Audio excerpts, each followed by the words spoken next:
नमस्कार, मैं हूं विनोद कुमार शुक्ला। अड्डा पर आपका स्वागत है। महाराष्ट्र और झारखंड के चुनाव हो गए, एग्जिट पोल भी आ गया। उत्तर प्रदेश में 9 सीटों पर उपचुनाव होने थे।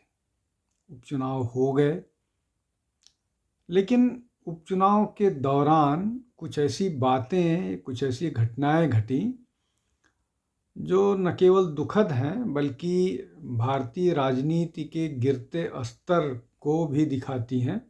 और वो कहाँ तक जाएगा, किस स्तर तक जाएगा, समाज में विभाजन का क्या स्तर पहुँचेगा, या अब शायद सोशल मीडिया इन सब को लेकर के ज़्यादा जागरूक है या सूचनाएं ज़्यादा तेज़ी से पहुँच रही हैं, इसलिए पता चल रहा है और ये पहले से सब कुछ होता रहा है। आज करहल विधानसभा चुनाव जो है, जो इटावा ज़िले में आता है, जहाँ से अखिलेश यादव चुनाव जीत करके आए थे, लेकिन चूंकि उन्होंने कन्नौज से लोकसभा सीट लड़ी इसलिए उसको खाली करना पड़ा और वहाँ से एक दलित बच्ची को अपना इसलिए जान गंवानी पड़ी। इस तरह के आरोप हैं कि उसने समाजवादी पार्टी को वोट देने से मना कर दिया, या समाजवादी पार्टी के वो बीजेपी को समर्थन कर रही थी। अब जो लोग झंडा बरदार हैं, इस तरह के free speech, freedom of expression, choice, इस तरह की जो लोग बात करते हैं वाक स्वतंत्रता की, उनमें से किसी के तरफ से इस घटना को लेकर के कोई बात नहीं आ रही है। और समाजवादी पार्टी से ने तो हद ही इस मामले में कर दी जब उन्होंने बोला कि ये प्रदेश सरकार की जिम्मेदारी है और प्रदेश सरकार लॉ एंड ऑर्डर में फेल हो गई है। उन्होंने इस बात की भी ज़रूरत नहीं समझी कि उस बच्ची के मौत का दुख व्यक्त किया जाए। अब इस तरह की बातें या इस तरह की घटनाओं में हमेशा से समाजवादी पार्टी शामिल रही है। ये तो एक दलित बच्ची थी। जब दलित मुख्यमंत्री को घेर लिया गया था और ब्रह्मदत्त द्विवेदी अगर बीच में हस्तक्षेप नहीं करते तो शायद मायावती का बच पाना मुश्किल था। लखनऊ कांड सबको मालूम है। अब ये एक बड़ी बात हो गई। इस मामले की जांच की जाएगी, जांच होगी, उसके बाद जो भी दोषी होगा उसको सज़ा होगी। लेकिन जिन लोगों पर आरोप है उसको पुलिस ने तुरंत गिरफ्तार कर लिया है। मैं यहाँ सिर्फ इतनी ही बात कहूँगा कि समाजवादी पार्टी ने इस मामले में पूरी संवेदनहीनता दिखाई है। वो ऐसी संवेदनहीनता दिखाती रही है जब फैज़ाबाद में जो एक ओबीसी कह लीजिए या एमबीसी समाज की बच्ची थी, जब उसके साथ बलात्कार की बात आई थी, जिसमें समाजवादी पार्टी के एक पूर्व जिला अध्यक्ष के शामिल होने की बात थी, तो जो समाजवादी पार्टी के राष्ट्रीय अध्यक्ष हैं अखिलेश जी, उन्होंने बोला कि डीएनए जांच होनी चाहिए। वैसे ही मामला जब आया तो कन्नौज के जिस समाजवादी पार्टी के कार्यकर्ता की बात आई तो वहाँ भी डीएनए टेस्ट की बात हो गई। कन्नौज में जो व्यक्ति था समाजवादी पार्टी से जुड़ा हुआ, उसका तो डीएनए भी मैच हो गया है। और यहाँ भी जो सह अभियुक्त है उसका डीएनए मैच हुआ है। तो डीएनए तो एक ही व्यक्ति का मैच होगा। और बलात्कार का आरोप दोनों लोगों पर है, 2 लोगों पर है। अयोध्या वाली घटना में, मतलब फैज़ाबाद वाली जो घटना है, अयोध्या फैज़ाबाद वाली घटना है। अब ये 2 आज जो मृत्यु हुई है उस बच्ची की, उसको लेकर के असंवेदनहीन दिख रही है समाजवादी पार्टी। अब इसके अलावा एक और घटना हुई है जिसमें एक पुलिस वाले पर महिलाओं पर बंदूक या पिस्टल तानने का आरोप है, और इसको लेकर के आधी वीडियो समाजवादी पार्टी की तरफ से उनके अध्यक्ष ने जारी की, जो नैतिक रूप से ठीक नहीं था।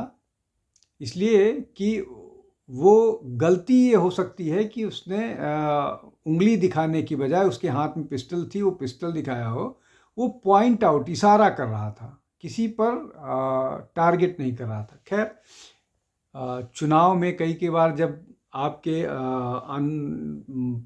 इच्छा अनुरूप परिणाम नहीं नज़र आते हैं तो इस तरह की कुंठा में गलतियां होती हैं, और मुझे लग रहा है समाजवादी पार्टी की तरफ से उसी तरह की गलती हुई जब उन्होंने वो पुलिस वाले पर इस तरह का आरोप लगाया। जांच होगी, जांच के बाद जो भी उचित होगा उसको, अगर वो गलत है तो उसको दंड मिलेगा। लेकिन एक जिम्मेदार राजनीतिक पार्टी की तरफ से ये किया जाना दुर्भाग्यपूर्ण है। सरकार को, राजनीति को आप कीजिए, अपने राजनीतिक राइवल से लड़िए, लेकिन उस राजनीतिक लड़ाई में किसी व्यक्ति की, किसी बच्ची की जान जाए, किसी सरकारी कर्मचारी का अनावश्यक रूप से पनिश किया जाए, उसको दंडित हो, ये सब अनुचित है, ये नहीं होना चाहिए। लेकिन राजनीति में शायद उचित अनुचित नहीं चलता है, राजनीति में एक ही चलता है कि किस तरह से हम चुनाव जीते।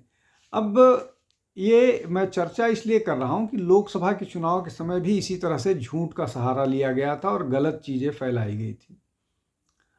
उन पर मैं नहीं जा रहा हूँ, लेकिन जो भी गलत चीज़ें फैलाई गई थी लोकसभा के चुनाव में, वो अब लगभग उनका जनता को वो बात समझ में आ चुकी है और जनता ने उसका जवाब देना शुरू कर दिया। इसलिए भी आज के जो एग्ज़िट पोल के परिणाम, मतलब एग्ज़िट पोल आया है, हालांकि एग्ज़िट पोल को लेकर के बहुत सारी स्थितियां ऐसी है जहां पर ये नहीं कहा जा सकता कि कौन जीत रहा है, कौन हार रहा है, और आखिरी मौके पर परिणाम बदलते हैं।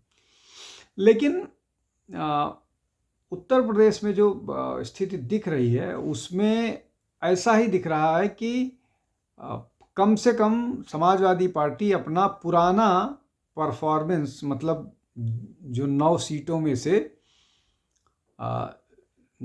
में से जितनी भी सीटें उनके पास थी, 5 थी, 5 दोनों के पास थी, तो उतनी भी रिटेन करते हुए नहीं दिख रही है समाजवादी पार्टी। मतलब उसको सीटों का नुकसान हो रहा है। एक करहल की सीट को अगर छोड़ दिया जाए तो समाजवादी पार्टी कहीं पर भी पूरे विश्वास के साथ नहीं कह सकती कि वो सीट जीत के आ रही है। निश्चित तौर पर वो फूलपुर में उन्होंने कांटे की टक्कर दी है। उसके अलावा वो टक्कर में सीसामऊ में है, वो टक्कर में कुदरकी में है, वो टक्कर में मीरापुर में है। तो इस तरह की सीटों पर टक्कर में है, लेकिन बहुत सारी ऐसी सीटें हैं जो मतलब इनमें से एज जो है वो कई सीटों पर जिनकी मैं बात कर रहा हूँ वो थोड़ा सा झुका जो है एनडीए की तरफ दिख रहा है। अच्छा, इसमें जो बात है असली कि पूरा का पूरा ये जो चुनाव का माहौल है, लंबे समय से समाजवादी पार्टी इस बात की तैयारी में थी कि हमको किस तरह से भारतीय जनता पार्टी को हरा देना है, और जैसा हमने लोकसभा में कर दिखाया था वैसा ही यहाँ कर दिखाएंगे। लेकिन क्या वैसा सच में हो रहा है? अगर ऐसा हो रहा होता तो अखिलेश यादव को ये चिट्ठी लिखने की ज़रूरत नहीं पड़ती कि पुलिस वालों को या किसी भी सुरक्षा कर्मचारी को किसी भी बुर्का उतार करके उसकी आइडेंटिटी असर्टेन करने की ज़रूरत नहीं है। इस तरह की बात लिखने की ज़रूरत नहीं पड़ती अगर वो चुनाव जीत रहे होते तो बहुत कॉन्फिडेंस के साथ। दूसरा ये कि जो 2024 के लोकसभा चुनाव में जो दलित वोट खिसका था भारतीय जनता पार्टी की तरफ से, वो क्या समाजवादी पार्टी उसको रिटेन कर पाई है? नहीं, उसको नहीं रिटेन कर पाई है।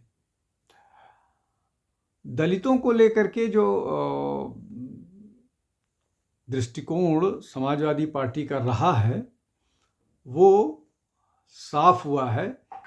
चुनाव के दिन की जो घटना हुई है उसको अगर अलग भी कर दें तो चुनाव से पहले ही दलितों को लेकर के जिस तरह का दृष्टिकोण समाजवादी पार्टी का था वो अनुसूचित जाति के लोगों को स्पष्ट हो गया था। और जो वोट 2024 के लोकसभा चुनाव में समाजवादी पार्टी को दलितों का मिला था वो विधानसभा में नहीं मिल रहा है। अब उत्तर प्रदेश के ये जो उपचुनाव है, हालांकि उपचुनाव कई मामले में महत्वपूर्ण नहीं होते भी हैं और कई मामले में नहीं भी महत्वपूर्ण होते हैं।